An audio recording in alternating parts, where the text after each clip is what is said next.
Сәлеметсіздер, құрметті оқушылар. Бүгінгі Қазақстан тарих пәнінің сабағына қош келдіңіздер. Сіздерге берілген суретке назар салыңыздар. Осы суреттер арқылы бүгінгі сабақ тақырыбын ашайық.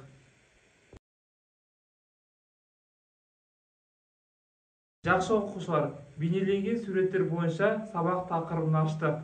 Яғни, сабақ тақырыбы халықаралық байланыстардың дамуындағы Ұлы Жібек жолының рөлі. Сабақтың оқу мақсаты Ұлы Жібек жолының халықаралық қатынастардағы орны. Оқушылар, сіздердің назарларыңызға Ұлы Жібек жолы туралы бейнебаянды ұсынамын. Ұлы Жібек жолы. Көз алдыңда күн астында күйіп тұрған алып шөл далалар, аяғы көрінбейтін қымбат жүктері бар керуендер, мыңдаған шақырым жол жүріп өткен саудагерлер, алдындағы мақсатына қырлардан, шөл даладан да өтуге дайын көпестер елестейді. Жол барысында жаңа қалалар пайда болып, ескілерінің тас талқаны шықты.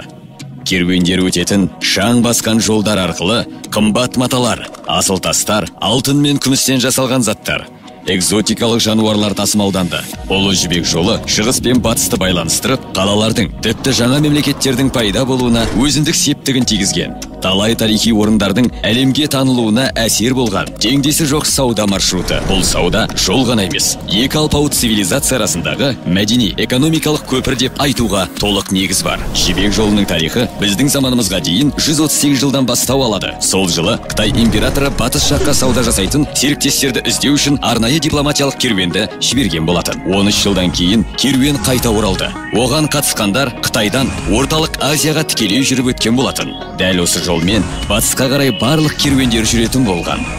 Уақыт өте келе орталық Азия мен Қытай арасындағы сауда-саттық нығайды. Қытайдан шыққан керуендер солтүстік Тянь-Шань тауларына бағыт алып, орталық Азияны кесіп өтіп, ары қарай Батыс Амудария, Хорасан арқылы Месопотамия мен Жерорта теңізіне жететін. Ұлы Жібек жолының қашықтығы 12 000 шақырымды құрады. Сондықтан саудагерлер толық мұндай қашықтықты жүріп өтпеген. Көп жағдайда олар ауысумен жүріп, жолдың ортасында өз тауарларын ауыстырып алуға тырысты. Жібек жолы арқылы көп жағдайда жүзім мен мақта, жылқылар мен азықтық дақылдар жеткізілді. Тауда қолөнер шеберлері жаңа өнер түрлерін игеріп алды. Темірден жасалған бұйымдарды жасау ісі шығыстан, ал шыны жасау ісін батыстан үйреніп алды. Осы кезде Жібек жолы қатып қалған бір бағыттан тұрды деуге болмайды. 100 жылдар бойы оның жолдары ауысып, керуен бағыттары құбылып тұрды. Тиімділігі жоғары бағыттар өркендесе, пайдасы төмен бағыттар құлдырады. 6-7 ғасырларда ең жиі пайдаланылған Қытайдан Жетісу мен оңтүстік Қазақстан арқылы өткен бағыт болатын. Бұл бағыт арқылы бірінші кезекте алтынмен қатар әлемдік валюта түріне айналған жібек матасы тасымалданды.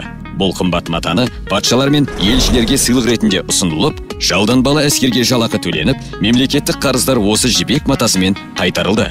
Өз кезегінде Рим мен Византиядан, Үндістан, Иран мен Араб халифатынан, кейінгі жылдарда Европа мен Русьтен осы елдерде өндірілген тауарлар да тасымалдана бастады.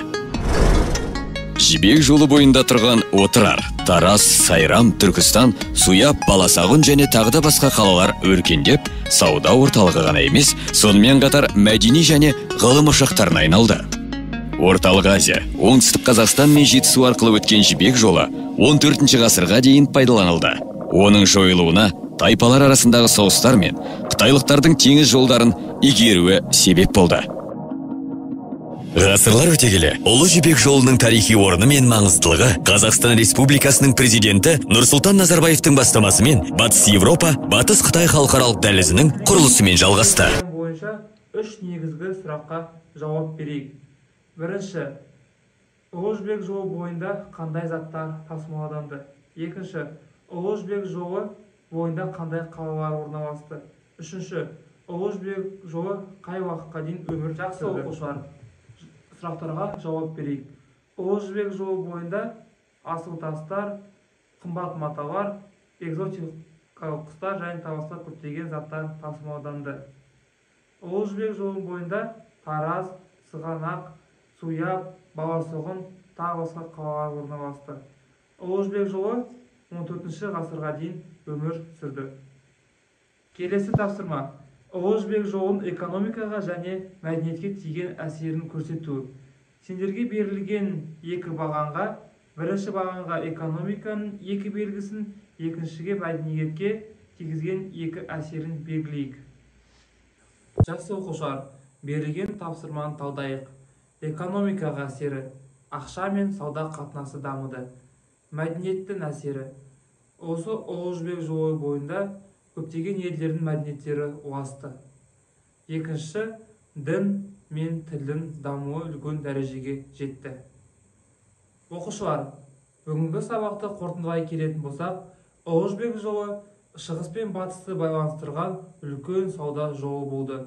Ұлы Жібек жолы біздің заманымыздан бұрын 3-2 мыңжылдықта Қытай жерінен орын тапқан. Ұлы Жібек жолының осы сабақта біз тарихын және маңыздылығын зерттедік. Рахмет, сау болыңыздар. Құрметті оқушылар, назар аударғаныңызға рахмет. Сау, қош болыңыздар.